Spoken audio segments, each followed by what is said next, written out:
Bonsoir à toutes, bonsoir à tous. Merci d'être avec nous sur TV78. Nous sommes le jeudi 12 janvier. Voici le programme. Les soldes d'hiver ont démarré hier. Elles se poursuivront jusqu'au 7 février. Dans un contexte d'inflation et de baisse du pouvoir d'achat, les clients n'étaient pas au rendez-vous dans les boutiques de Saint-Quentin en Yvelines. Alors, est-ce que les soldes fonctionnent encore? Nous poserons la question à Caroline Lee, gérante d'un magasin indépendant à Montigny-le-Bretonneux.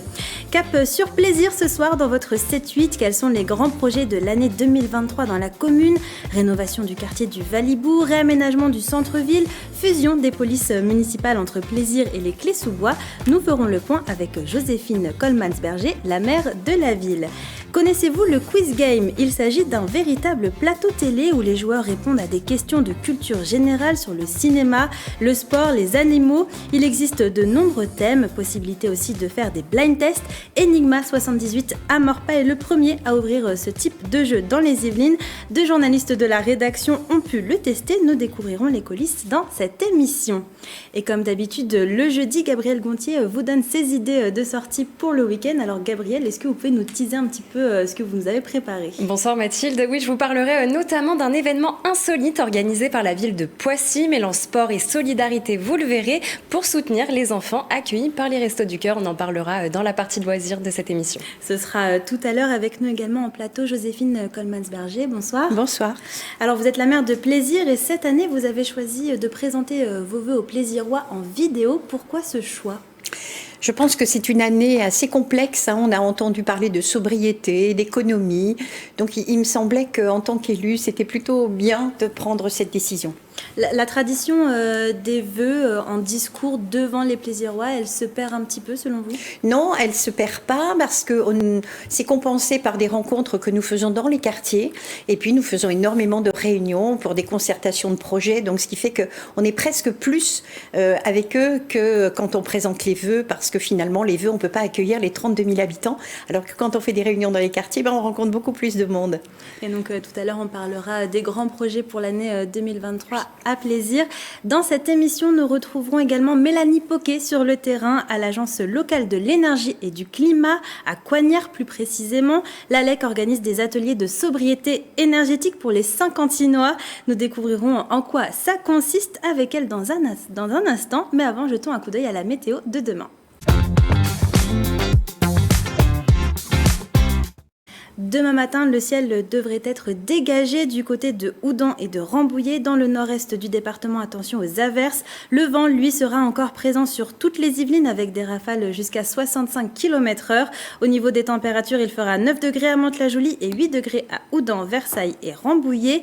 Dans l'après-midi, attendez-vous à des averses entrecoupées d'éclaircies sur l'ensemble des Yvelines. Au niveau des températures, comptez 10 à 9 degrés en moyenne.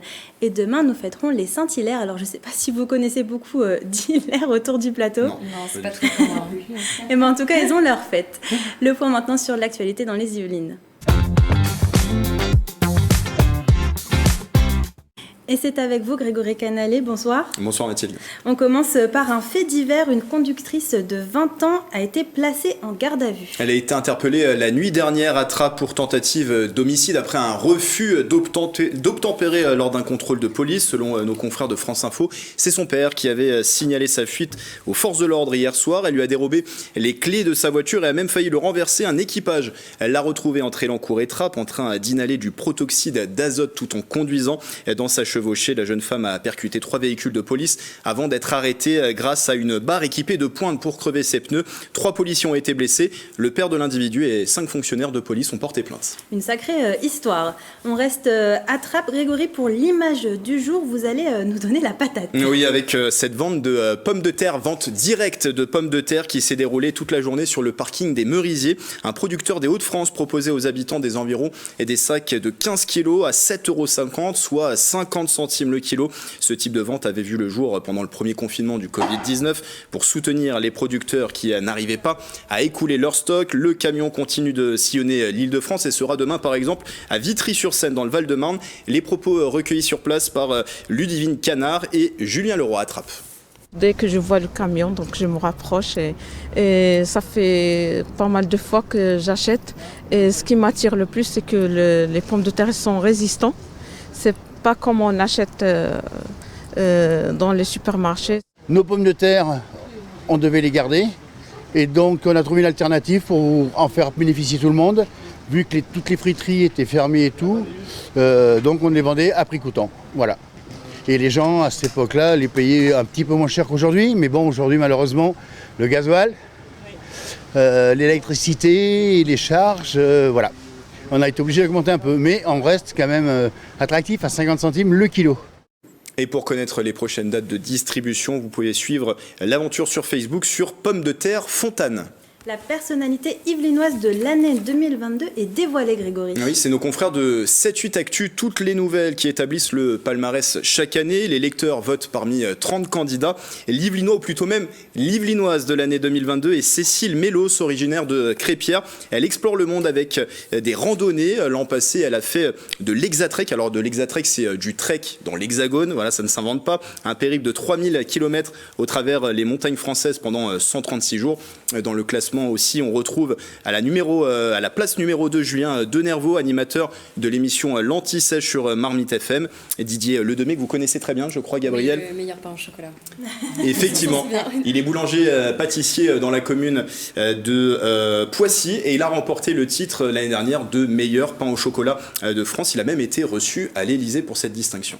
Du sport à présent, Grégory, avec le retour sur le terrain du Football Club de Versailles. Pour le premier match de l'année 2023, ce sera demain en déplacement face à Avranches pour le compte de la 17e journée du championnat de national. Et les hommes du coach Chris n'ont plus joué depuis le 12 décembre et une victoire contre Paris 13 Atlético. Entre-temps, il y a eu un stage de préparation au Maroc. Les Yvelinois sont pour le moment deuxième au classement, Avranches est 10e. Le coup d'envoi est à 19h30 et c'est une rencontre que vous pourrez suivre gratuitement sur le site de la Fédération française de football.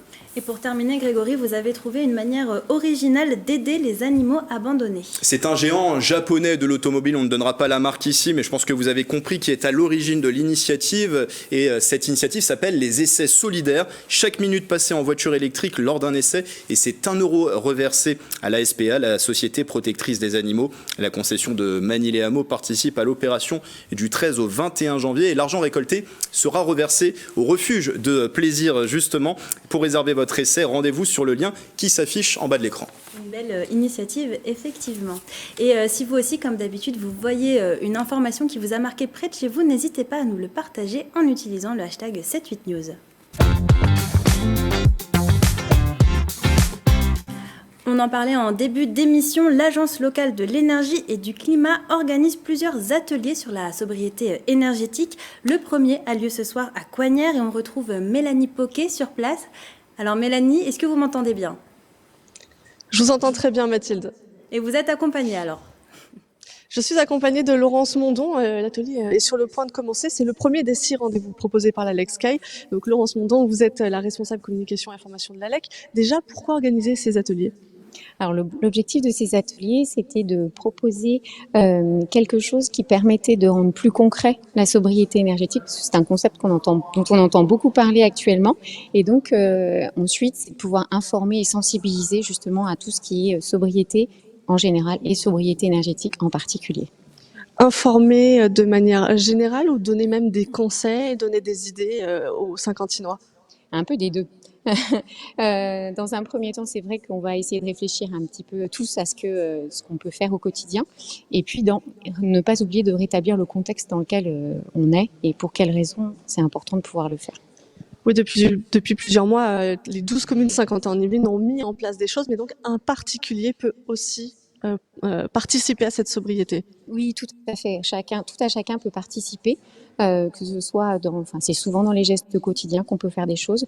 L'important, c'est de se souvenir que c'est sans perte de confort et puis sans revenir non plus à une époque. Souvent, pour certains, la sobriété, c'est revenir à quelques années plus tard, mais non, il n'est pas question de ça, c'est vraiment continuer à vivre.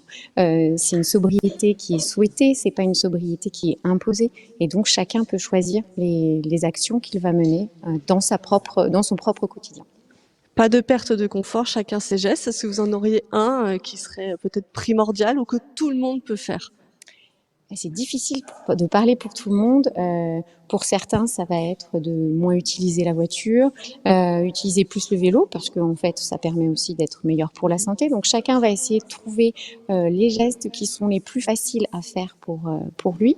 Et puis, à la maison, ça peut être des choses toutes simples, mais fermer les volets le soir pour garder la chaleur, mettre des rideaux pour éviter l'effet paroi froide, voilà, mettre des boudins de porte. Ça peut être, dégivrer son réfrigérateur régulièrement, le dépoussiérer aussi, voilà, plein en fait. Mais chacun va être acteur, chacun va pouvoir proposer ses éco-gestes. Alors, peut-être en parler aussi, voilà, pour partager avec les autres, exactement. Alors, c'est un atelier de 2 heures. Est-ce qu'il va derrière y avoir un suivi, voir si les éco-gestes ont fonctionné? On parle de grands défis aussi, sobriété.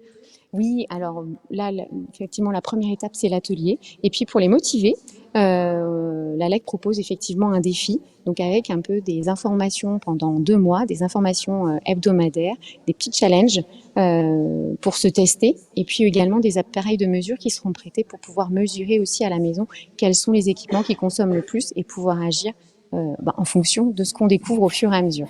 Donc, bilan dans 2 mois, si je comprends bien. Merci Laurence Mondon. Alors, 5 autres rendez-vous sont proposés. Le prochain, c'est le mardi 17 janvier de 18h à 20h. C'est à l'espace Philippe Nouret des Clés-sous-Bois. Et pour s'inscrire, rendez-vous sur le site de la LEC, alecski.org.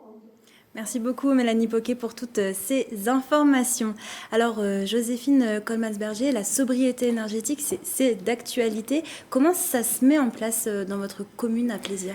C'est impératif. Aujourd'hui, ça se met en place tout d'abord en collaboration aussi avec les autres communes, puisque nous avons un plan de sobriété au niveau de Saint-Quentin-en-Yvelines, avec l'extinction des lumières la nuit de 1h30 à 4h30.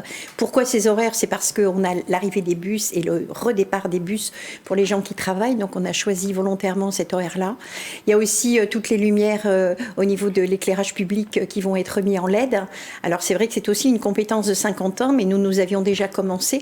Et puis dans les bâtiments publics, bien sûr, de la ville, aujourd'hui, on a toute une démarche auprès des agents et de la population, justement pour éteindre les lumières. Donc on a mis partout, n'oubliez pas d'éteindre les lumières. Le chauffage, bien évidemment, nous l'avons baissé à 19. Et nous avons un énergéticien qui a été embauché sur la ville depuis de nombreuses années, qui nous permet de faire des réhabilitations de nos bâtiments, justement pour prévenir toute cette dépense énergétique. Oui, finalement, ce sont des gestes simples, mais utiles au quotidien. Voilà. Efficaces. On le rappelle aussi, vous êtes vice-présidente déléguée au développement durable pour l'agglomération de Saint-Quentin. Exactement.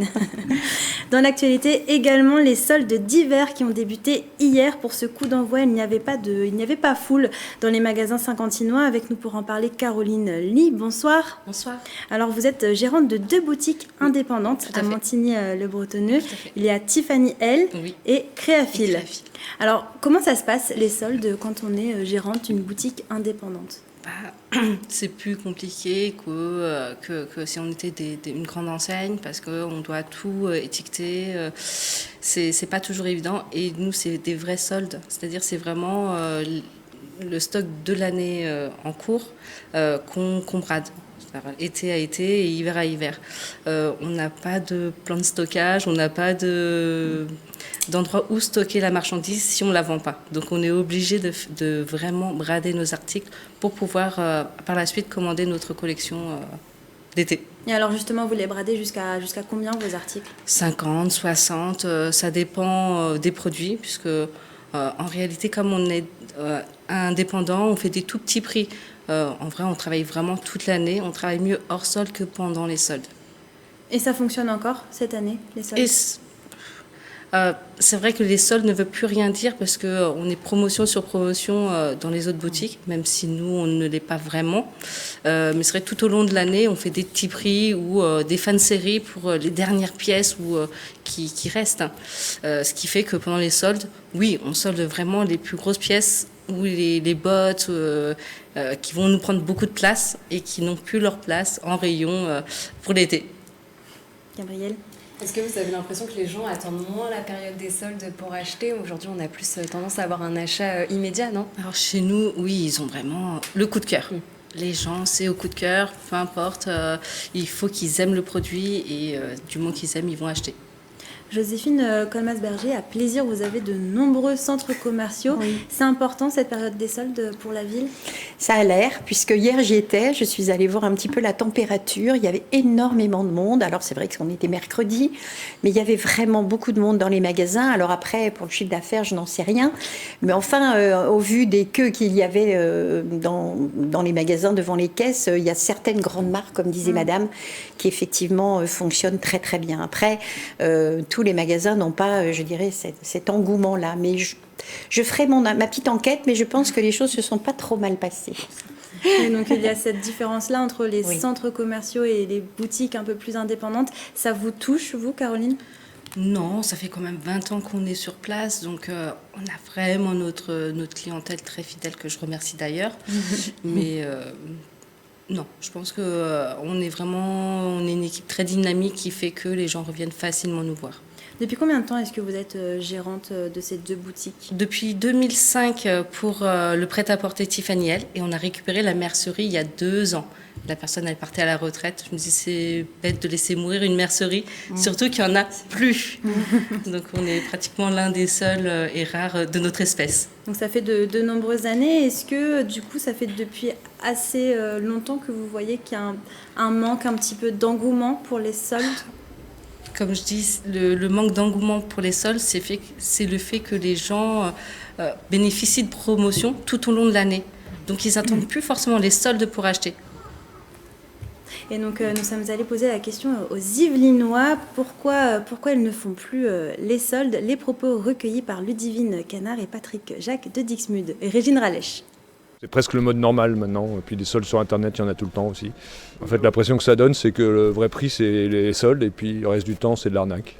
Pas grand chose, parce qu'il y a pas mal d'offres sur internet, et du coup on fait plutôt en cours d'année, enfin tout le long de l'année, que plutôt attendre le moment des soldes pour le faire. Si, mais j'étais aux ventes privées, donc les soldes, il n'y a plus grand chose maintenant. Je trouve que ça sert à rien, il y a trop de choses en jeu, c'est pas bien. Qu'à prendre un prix correct tout le temps, c'est bon, ça suffit. On n'est pas spécialement obligé d'attendre la période des soldes en elle-même, puisqu'il y en a dans le courant de l'année. Exactement. Donc quand j'ai des besoins, je peux en profiter aussi dans le courant de l'année. Alors on l'entend dans ce micro-trottoir, les Yvelinois préfèrent les ventes privées ou acheter sur internet. Votre réaction par rapport à tout ça, Caroline Lee? C'est vrai qu'on est très surchargé d'informations, d'envie sur Internet. On est souvent sur notre smartphone, donc forcément on a plus d'envie. Mais n'empêche que les gens viennent quand même en magasin. J'ai cette impression que nous, en tout cas par rapport à la mercerie, les gens viennent et font des choses par eux-mêmes et ont envie de préserver les boutiques sur place. Donc ils se déplacent, on voit qu'ils se déplacent. Vous comptez faire les soldes autour de ce plateau? Atis Barré, vous venez de nous rejoindre. Vous allez faire votre chronique sur les animaux dans peu de temps, mais est-ce que vous comptez faire les soldes? Alors, je compte bien faire les soldes. J'ai pas encore commencé hier. J'attends toujours la deuxième des marques. Et vous, Gabriel? Pas forcément, parce que c'est vrai qu'il y a des promotions assez régulièrement, donc je vois pas forcément beaucoup la différence.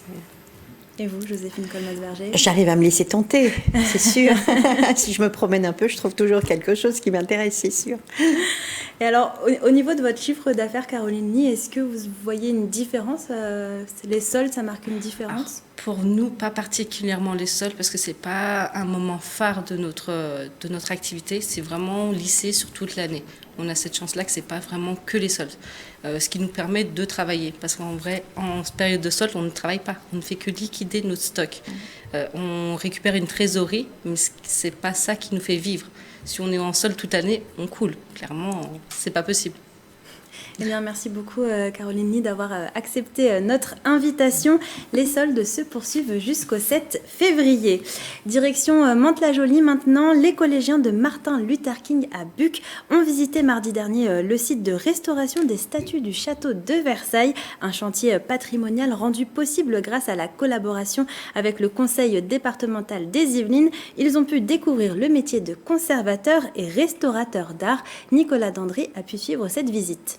Vénus et Adonis à gauche et Flore et Zéphyr à droite, 2 groupes sculptés situés habituellement au-dessus des grilles de l'orangerie du château de Versailles.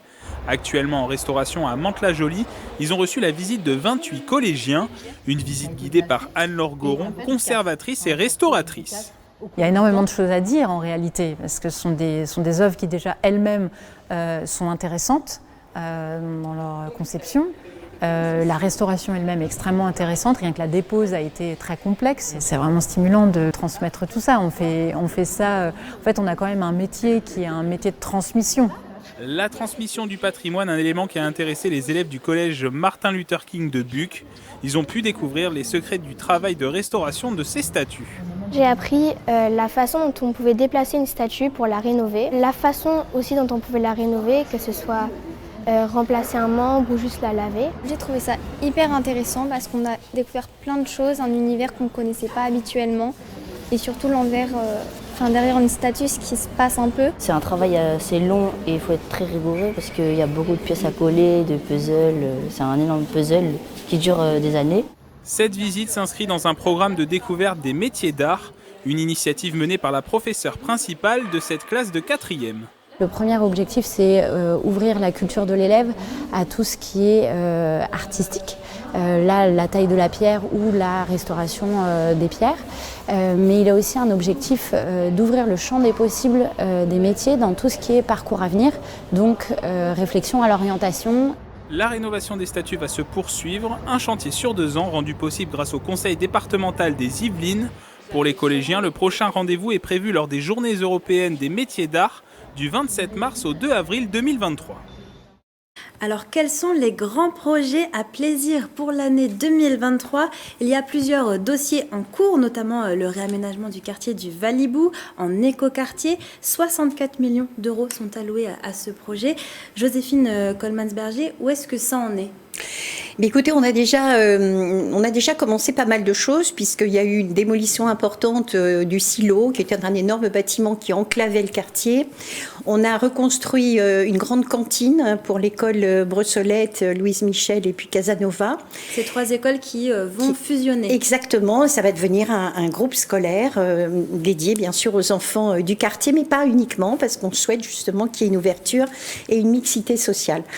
On est actuellement en réflexion justement sur la grande salle associative que nous devons bientôt mettre en construction. Il y a des réflexions aujourd'hui sur la reconstruction du centre commercial qui va être entièrement démoli et réhabilité. Et puis l'installation de la PMI et du CCAS qui va venir aussi s'installer dans le quartier. Donc tout ça c'est en cours. On fait pas mal de réunions, de concertation avec les habitants pour justement les entendre, les écouter. Et puis bien sûr il y aura toute la réhabilitation des parkings, des espaces verts, puisque ça fait exactement partie de tout ça. Il y a eu 58 familles qui ont été déménagées d'un bâtiment qui va être démoli, ce qui n'est pas énorme par rapport à un ANRU, parce qu'en général, dans la politique de la ville, dans les quartiers, les démolitions sont bien plus importantes. La majorité des gens, il reste, je crois, une famille. Autrement, tout le monde est parti. Et donc, il y aura aussi cette démolition de ce bâtiment qui va permettre aussi de tracer une voie à l'intérieur du quartier. Et alors, tous ces changements que vous avez évoqués, ils vont se mettre en place cette année ou ils vont s'étaler sur plusieurs années ? Vous avez raison, sur plusieurs années, effectivement. Oui, c'est toujours assez long. Je dirais qu'il va falloir 8 ans, 10 ans pour que tout soit intégralement terminé, bien sûr.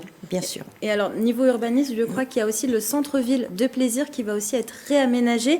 Alors, quels sont les changements à prévoir aussi en 2023 ? Alors, c'est très important parce que ce sont quand même 17 hectares qui se libèrent en centre-ville, c'est pas rien. Terrain qui appartient à l'hôpital avec qui nous travaillons en collaboration. Et nous allons mettre en place un parc habité.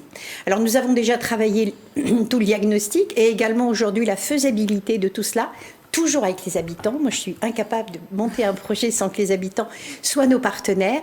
Et je pense que dans l'année qui vient, on va avoir une préparation forte d'une construction de médiathèque qui va être certainement le premier, équipement de ce quartier qui va devenir un superbe parc avec le rue à l'intérieur où on pourra se promener, mais il y aura aussi des habitations. Donc j'espère que l'année prochaine, on pourra présenter les plans de cette médiathèque qui sera le démarrage de notre centre-bourg. C'est un objectif à plaisir de mêler la nature avec l'urbanisme ? complètement. Nous avons déjà 54% d'espaces verts sur Plaisir. Nous ne sommes pas une ville minérale, nous sommes une ville verte. Et j'ai comme ambition d'arriver à 60%, puisqu'on est en train effectivement de créer, vous le disiez, des écoquartiers, ce centre-bourg qui est un parc habité, mais également des réaménagements de toutes les cours d'école que nous voulons revégétaliser, mais également des parcs que nous revalorisons pour arriver à une ville très verte, très très verte. Un autre projet qui est en cours, qui est déjà en cours, c'est la fusion des polices municipales des Clés-sous-Bois avec Plaisir. Alors pourquoi ce choix? C'est l'union fait la force en quelque sorte? Oui, vous avez raison, c'est cela. Hier soir, on a fait un conseil municipal exceptionnel sur les Clés et Plaisir concomitamment et on a signé donc cette convention avec la préfecture. Eh bien, on a besoin effectivement de plus de policiers municipaux et le fait de se mettre ensemble dans ces deux communes qui sont très reliées puisqu'il y a une porosité nette et évidente par le biais du centre commercial mais pas uniquement.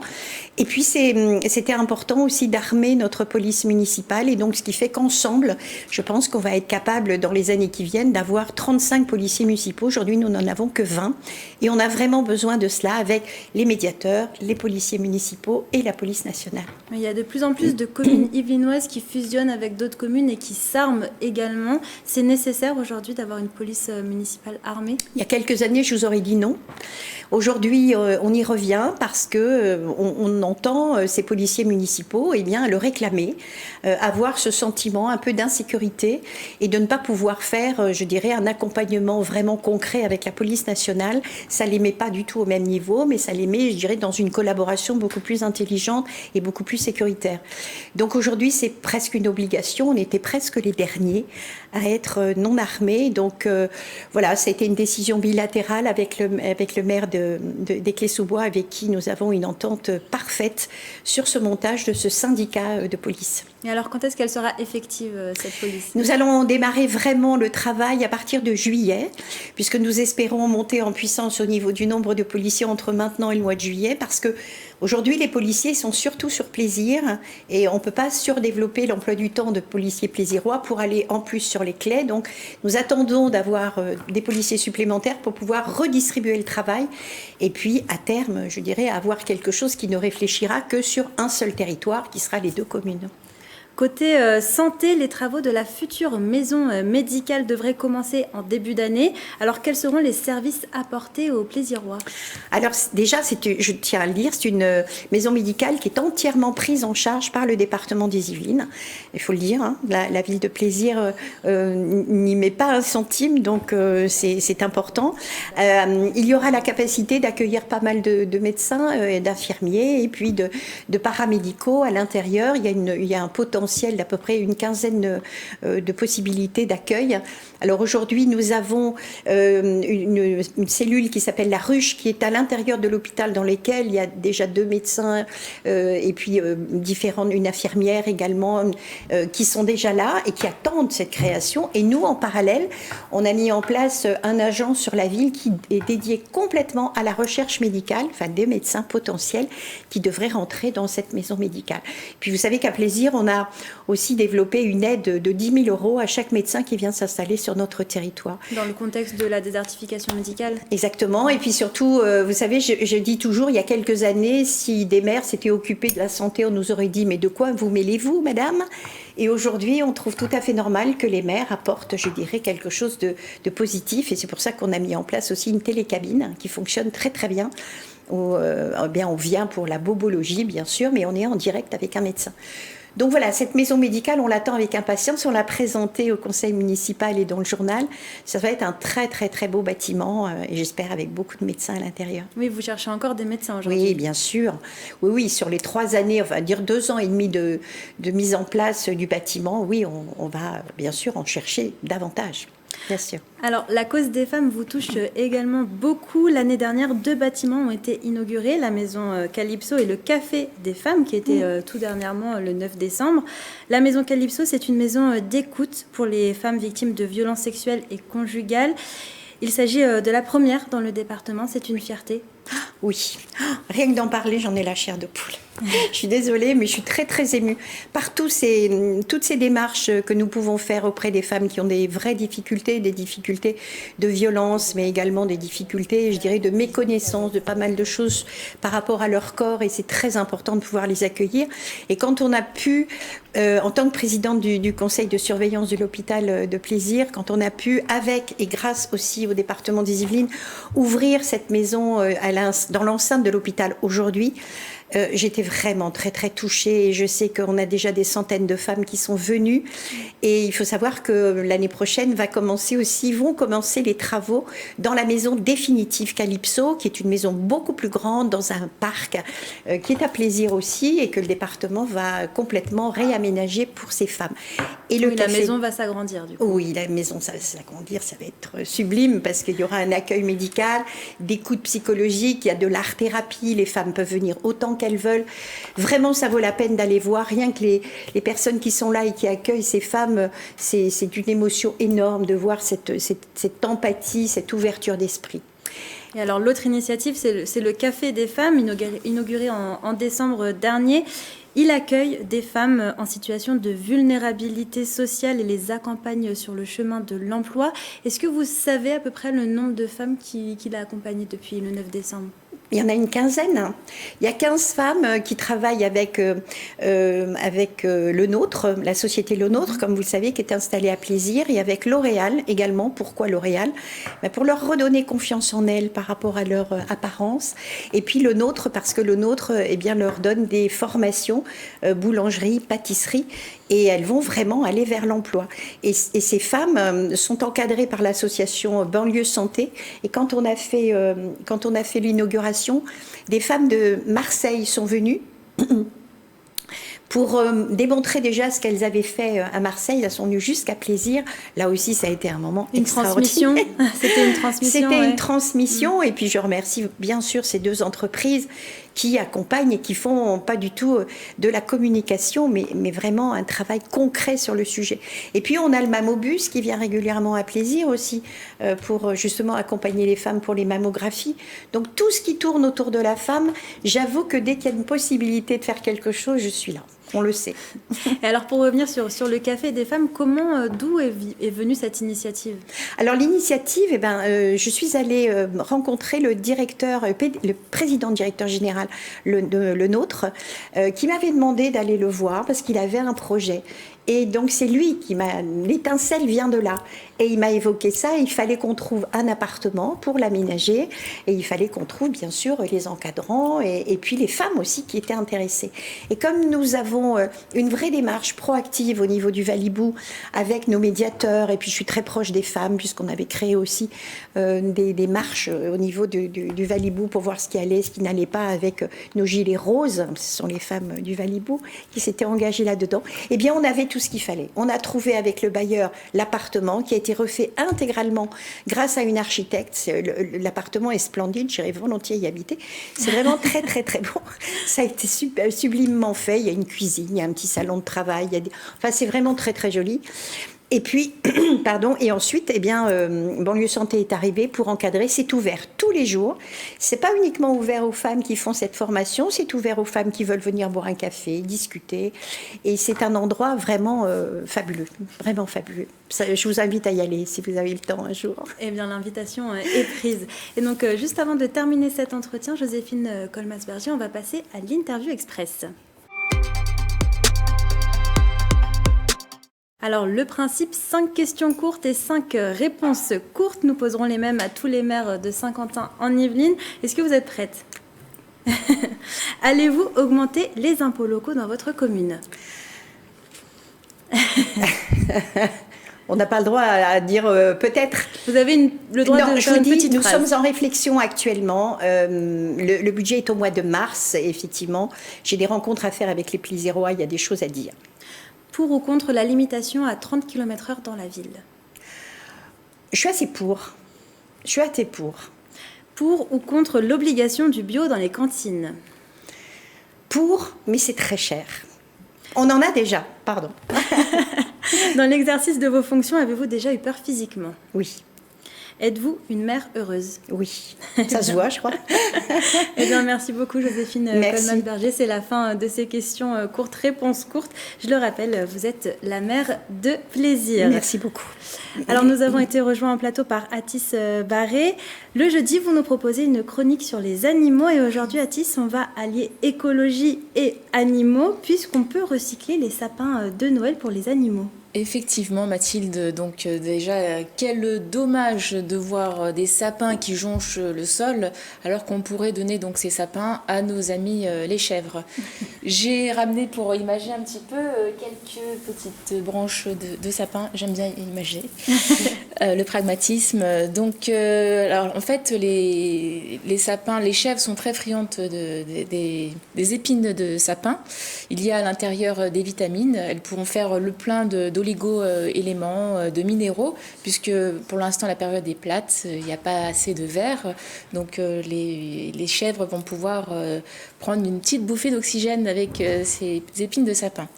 Et puis en plus de cela, grâce à vous, les premiers fromages sentiront l'odeur de résineux. Par contre, à proscrire au niveau des chèvres qui sont en période de gestation, et au niveau donc faites leur plaisir, elles vont manger à Poissy jusqu'à fin février. Est-ce qu'il faut? Et alors, est-ce qu'il y a d'autres objets que l'on peut recycler pour les animaux plutôt que de les jeter, Athis? Et oui, il y en a, vous avez dit objets, j'ai d'autres objets, donc je vais vous présenter. Donc on peut facilement recycler les caves à vin, après les boîtes à vin, après les fêtes, donc nous avons bien bu, on a bien reçu. Donc je prends ma petite boîte à vin qui m'a été donnée, donc j'ai pas eu besoin de chercher loin. Par mes amis. Je remercie ma chère Céline, Nathalie, Georges qui ont bien bu avec modération bien sûr. Alors donc on a ces petites boîtes en bois, donc on va servir pour faire des abris à hérissons. Comme vous le savez ou vous ne savez peut-être pas, les hérissons sont en voie de disparition. Ah d'accord, non je n'étais pas au courant. D'ici 2040, ils sont très importants. Donc, ils sont protégés par la loi française. Ils sont protégés par l'article L214 du code-1 du code civil de l'environnement. Donc, j'ai ramené également de la paille que je me permets de poser. Allez-y, vous avez tout ramené, Athis. Je ne viens jamais à vide. Donc j'ai pris des feuilles mortes ce matin. Vous allez creuser donc un petit trou de 20 cm. D'accord. Et donc on y met d'abord, on tapisse le trou de feuilles mortes. Voilà, je pose ça sur la table. Ensuite, ce qu'on va faire, c'est qu'on va mettre notre petite caisse à vin. Voilà. On va la retourner. Donc on choisit un endroit qui est calme, aller à l'abri des enfants, pas de footballeurs à côté. Et puis on y ajoute de la paille que j'ai récupérée ce matin de la mini-ferme de Poissy. Je remercie ma chère Irène et mon cher Alexis. Voilà. Ça c'est pour isoler du froid, je suppose, non ? Isoler du froid, comme ça le hérisson il est très solitaire, il va hiberner. Et donc il va se reproduire et nous faire des familles de hérissons qui nous protègent. Le hérisson donc nous protège des prédateurs, il protège au niveau de la biodiversité. Donc ils vont chasser les escargots et les limaces qui nous saccagent nos plants au niveau des jardins, nos plants de salade, de tomates et de haricots. Et ben voilà, comme ça nos téléspectateurs pourront faire leur propre maisonnette pour hérissons. Est-ce que vous avez un dernier conseil, Athis ? Oui, alors si vous souhaitez protéger les oiseaux, on commence à avoir à nouveau froid, les températures montent, descendent. À partir de la semaine prochaine, il va faire de nouveau froid. Et on peut protéger donc nos amis les oiseaux en mettant des pommes, poires, graines de tournesol ou alors des boules à graisse sur les rebords de vos fenêtres. Merci pour eux en tous les cas. Merci beaucoup Athis. Alors on vous retrouve la semaine prochaine pour une nouvelle chronique sur les animaux. Exactement. Vous allez nous parler de quoi ? Alors c'est de la prévention pour protéger nos animaux quand ils sont seuls à la maison. Et bien rendez-vous la semaine prochaine. C'est l'heure maintenant de passer à notre page loisirs.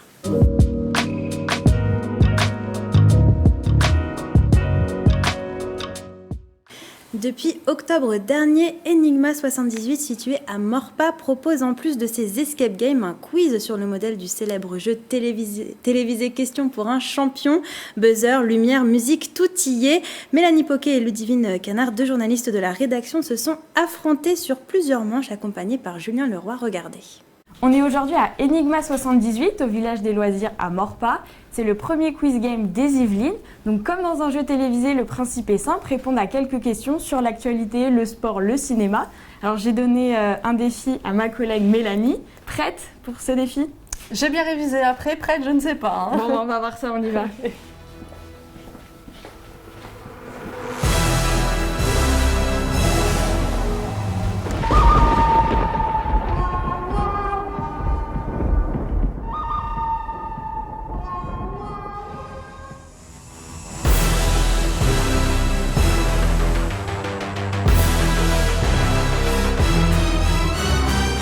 Voyage, voyage, plus loin que la nuit et le jour. Voyage,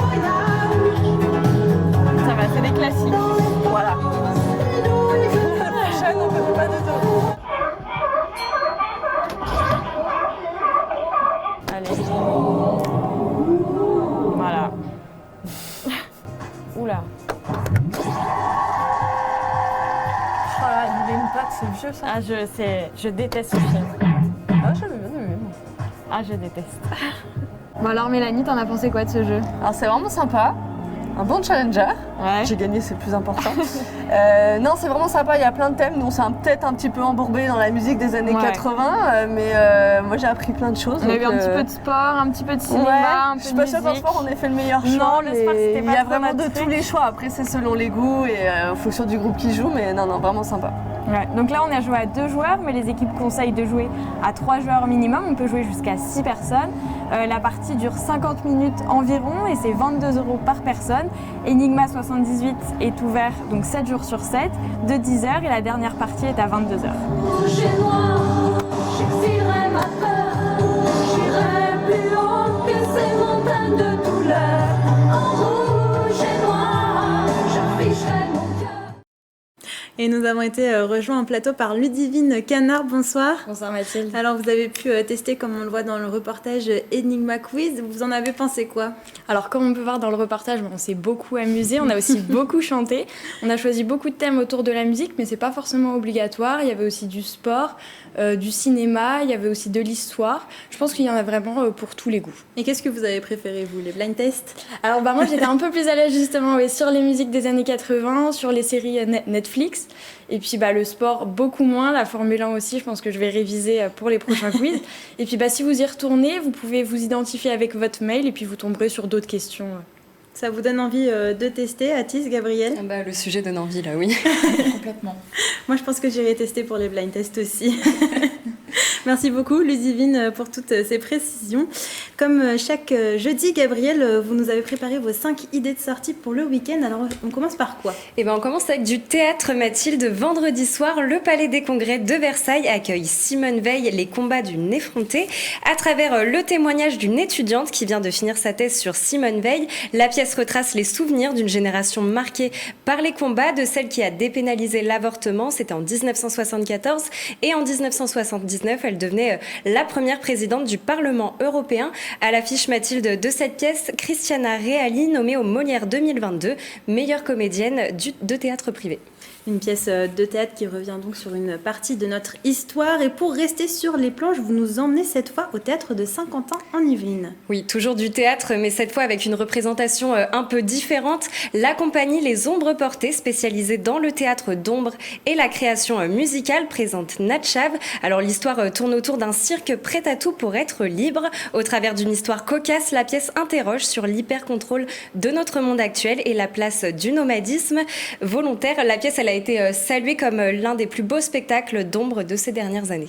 Et il y a plusieurs dates pour en profiter, Gabrielle. Oui, plusieurs dates, Mathilde. Alors ça a commencé mercredi. Ce soir, il y a une représentation à 19h30. Il y a également une représentation jeudi à 20h30 et samedi à 18h. À noter que c'est un spectacle familial qui est accessible dès 8 ans. Et alors, dans un autre registre, pour les amateurs ou les fans de rap, vous nous proposez des concerts dans les Yvelines ce week-end. Oui, et on commence avec une belle tête d'affiche. Le rappeur Medine se produit à la Meurice de Trappes samedi soir. Alors, à travers le concert, il dépeint les dérives de notre société et ses contradictions. L'artiste manie la langue de Molière, alternant humour et gravité depuis près de 20 ans. On écoute un extrait de son 8e album intitulé Made in France.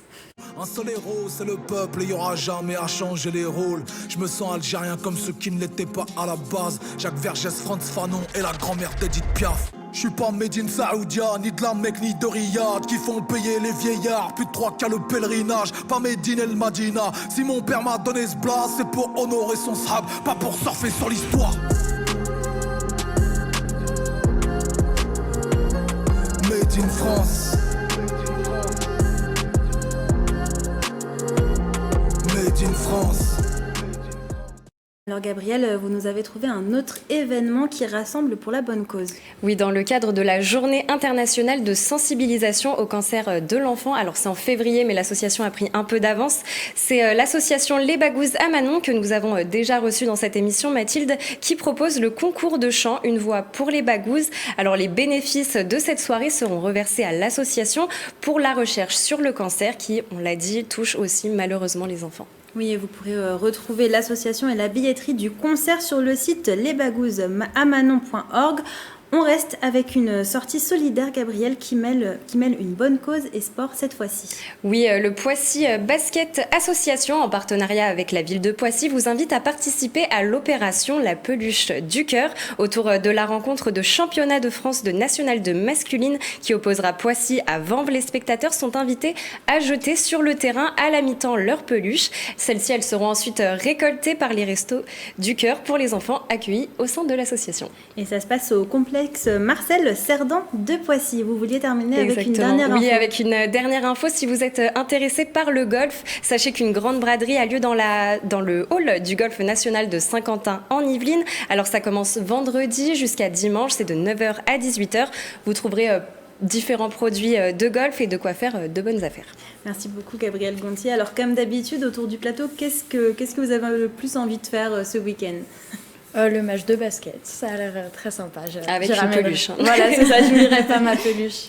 Atis ? Je vais y aller au match de basket avec mon fils, mon neveu. On a préparé les peluches. En plus, un hérisson avec un cœur. Et vous, Gabrielle ? Le match de basket aussi, du sport et une bonne cause. Avec tout le monde sur le basket. Voilà. C'est bientôt la fin de cette émission, mais juste avant, on va regarder la météo de demain. Demain matin, le ciel devrait être dégagé du côté de Houdan et de Rambouillet. Dans le nord-est du département, attention aux quelques averses. Le vent, lui, sera encore présent sur toutes les Yvelines avec des rafales jusqu'à 65 km/h. Au niveau des températures, il fera 9 degrés à Mantes-la-Jolie et 8 degrés à Houdan, Versailles et Rambouillet. Dans l'après-midi, attendez-vous à des averses entrecoupées d'éclaircies sur l'ensemble des Yvelines. Au niveau des températures, comptez 10 à 9 degrés en moyenne. Et alors pour ce week-end, quel temps fera-t-il, Gabriel ? Eh bien, une météo en demi-teinte pour ce week-end, Mathilde. Samedi, les températures restent douces. La pluie est omniprésente sur le département. Le matin, les températures seront comprises entre 8 degrés jusqu'à atteindre les 10 degrés à Mantes-la-Jolie. La tendance reste la même l'après-midi. Comptez 12 degrés à Mantes-la-Jolie et Houdan, 11 à Versailles et à Rambouillet.